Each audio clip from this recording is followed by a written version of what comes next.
السلام علیکم جی، حامد عزیز چودھری۔ آج سے 100 سال کے بعد ہماری پہچان تقریباً اس دنیا سے ختم ہو چکی ہوگی۔ لوگوں کے ذہنوں سے ہماری شکلیں اور ہماری یادیں مکمل طور پر مٹ چکی ہوں گی۔ یعنی فرض کر لیں کہ ٹھیک 100 سال بعد، یعنی 1 صدی کے بعد، ہماری نسلیں جو ہوں گی وہ بھی ہمارے نام سے واقف نہ ہوں گی، اور وہ مکانات جس کے لیے آپ نے اللہ کی عبادت اور اس کے پیارے اور آخری نبی اور رسول میرے آقا حضرت محمد صلی اللہ علیہ وسلم کی محبت کو بھی پس پشت ڈال دیا ہے،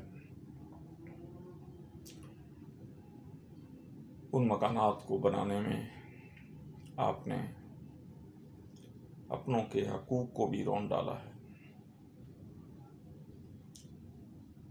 ان مکانات کو بنانے کے لیے آپ نے اپنی زندگی کا بیشتر حصہ گنوا دیا ہے۔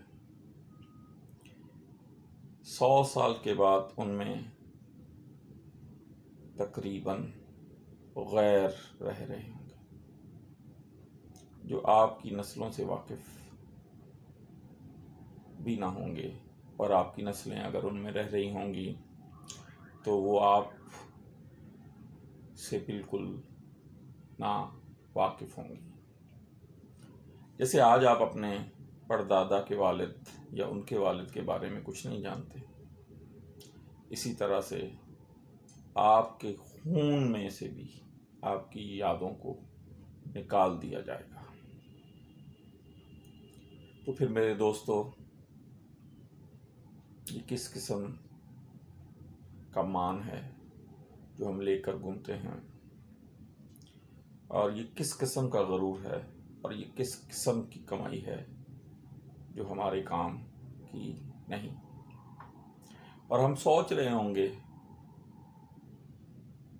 کہ کاش ہم اپنا سارا وقت اپنے واحد رب اور اس کے آخری نبی اور رسول کی تعلیمات کے مطابق گزارتے، تو ہماری جو اصل منزل ہے وہ اور آسان ہو جاتی۔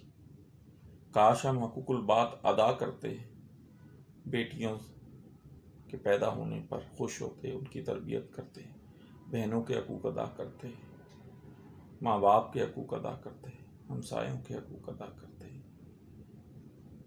لیکن اس وقت صرف کاش ہی ہمارے پاس ہوگا۔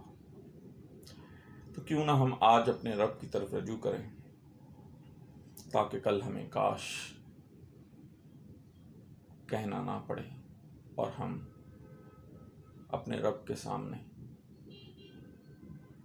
بڑی خوشی کے ساتھ حاضر ہوں۔